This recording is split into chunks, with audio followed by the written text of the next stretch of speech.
नमस्कार। आज का वीडियो मुझे लगता है कि सबसे ज्यादा अवेटेड वीडियोस में से एक है, क्योंकि आज का वीडियो है केतु सेवेंथ हाउस में, जो कि ज्यादातर लोग डरते हैं इस प्लेसमेंट से। और मैं भी ये मानती हूँ कि सातवां घर, जो कि शादी का और आपकी और पार्टनरशिप्स का है, वो जीवन का एक बहुत ज्यादा महत्वपूर्ण भाव है। तभी तो केंद्र में स्थान दिया गया है 1 4 7 10। इस बात में कोई दो राय नहीं है कि शादी हमारे जीवन का एक ऐसा चैप्टर है जो हमारे जीवन की दिशा को किसी भी तरफ मोड़ सकती है। या तो आपका जीवन खुशहाली से भर सकता है, या फिर आप मानसिक आघात सह सकते हैं, या फिर ऐसा हो सकता है कि आजीवन आप अपने ही घर में एक कारावास में हैं। देखिए, केतु ग्रह यहाँ पर क्या परिणाम देता है, क्योंकि केतु ग्रह नहीं है, वो एक चेतना है। वो दिखता नहीं है पर वो मौजूद है, जैसे कोई छाया कह सकते हैं, जैसे अतीत का कोई इनकम्प्लीट चैप्टर है जो इस जन्म में हमें अपने कार्मिक हिसाब किताब चुकाने के लिए कह रहा है। और जब यही केतु ग्रह बैठता है सेवेंथ हाउस में, यानी कि सप्तम भाव में, तो जीवन के सबसे महत्वपूर्ण क्षेत्रों में रहस्य, भ्रम, या कह सकते हैं असमझ पैदा करता है। रिश्तों में ऐसा लगता है जैसे कोई न दिखने वाला इनविजिबल एक पर्दा है। बाहर से तो सब ठीक है, पर फिर भी कुछ अधूरा है।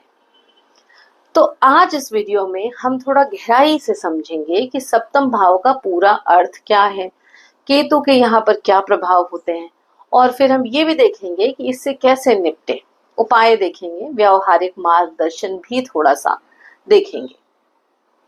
देखिए, सातवां घर हम सबको पता है कि जीवन साथी और विवाह को दिखाता है।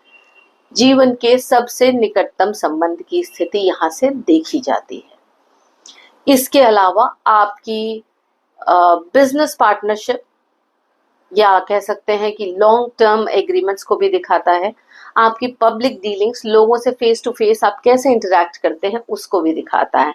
इसके अलावा आपके एनिमीज को भी दिखाता है, स्पेशली जो आपको प्रत्यक्ष रूप से दिखाई दे रहे हैं।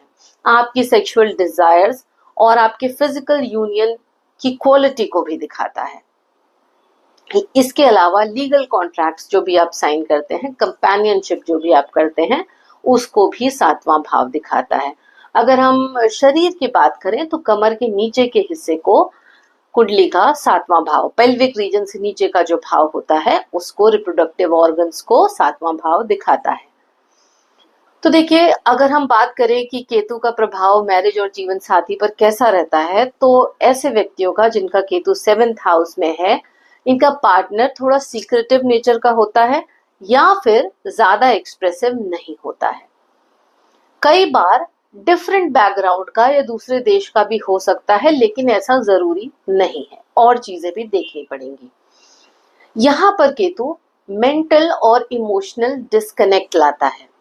अक्सर शादी में एक कोल्डनेस सी होती है, मतलब भावना तो है पर वो सतह पर नहीं आती।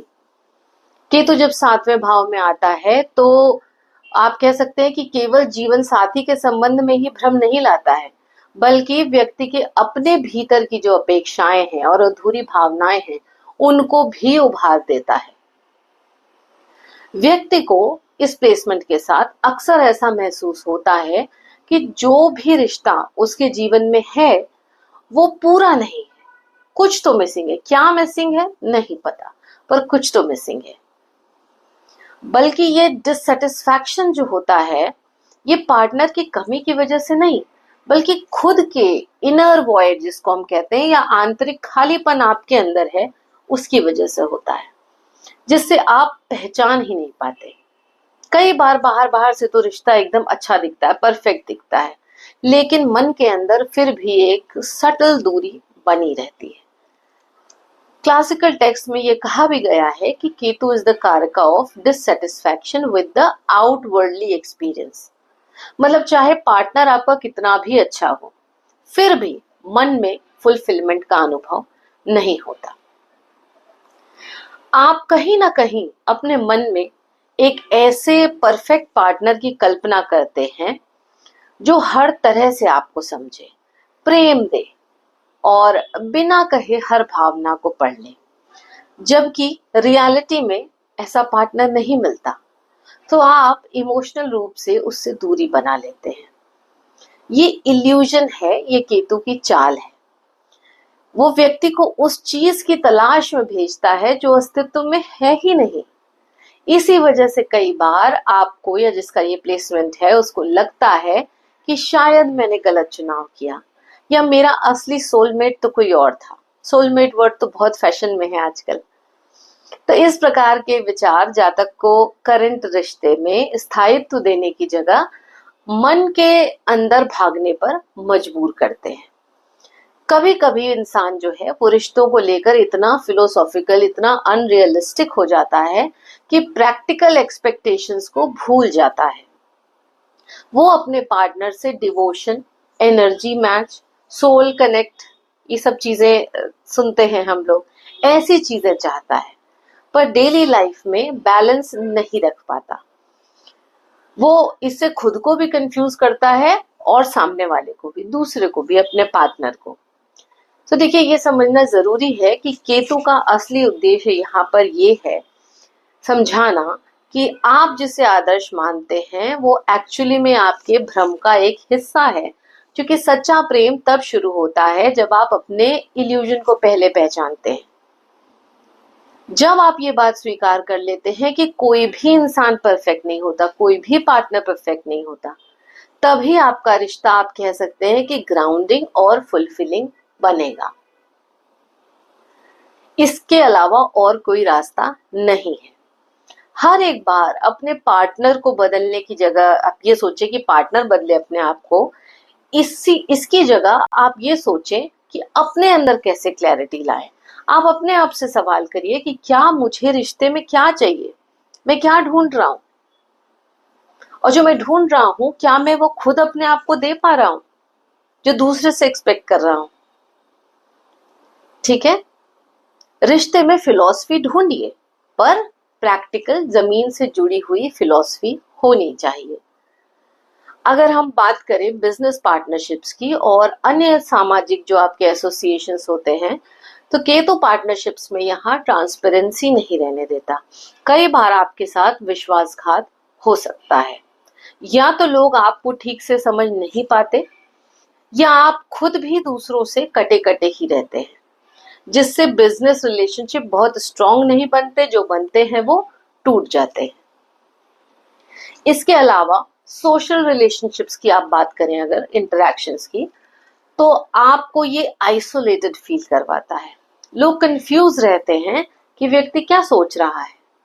या तो लोगों में आपकी जो छवि है वो बहुत ज्यादा स्पिरिचुअल होती है, या फिर आप सोशली बहुत ऑड या ऑकवर्ड माने जाते हैं।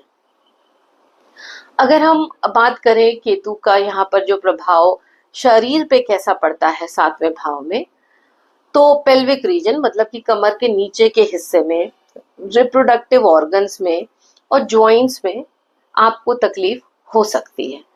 बैक एक हो सकता है, या लोअर स्पाइन के इश्यूज भी हो सकते हैं, लोअर बैक पेन भी हो सकता है।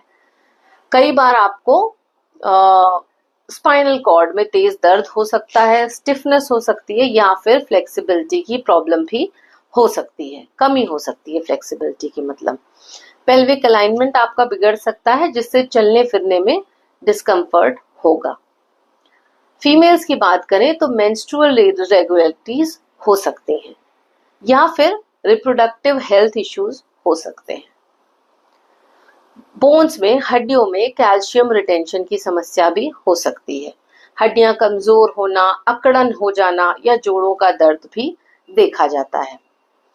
स्पेशली अगर शनि की दृष्टि हो, केतु एफ्लिक्टेड हो उससे, तो हड्डियों से जुड़ी क्रॉनिक समस्याएं देखी जा सकती हैं। अब अगर हम बात करें कि हम रेमेडीज क्या कर सकते हैं, तो देखिए, केतु का बीज मंत्र रोज 108 बार आप कर सकते हैं। इसके अलावा तुलसी विवाह कराइए। लेकिन बिहेवियरल रेमेडीज, जैसे कि आपको ये समझना जरूरी है कि कोई भी पार्टनर परफेक्ट नहीं है। आप कम्युनिकेशन अपने पार्टनर के साथ क्लियर रखें, क्योंकि मन की बात छुपाने से कंफ्यूजन घटता नहीं है, कंफ्यूजन और बढ़ जाता है। लिखना शुरू करें, जैसे कि मैंने कहा कि क्या लिखें, कि मुझे रिश्ते में क्या चाहिए, और जो मुझे चाहिए क्या मैं खुद दे पा रहा हूं?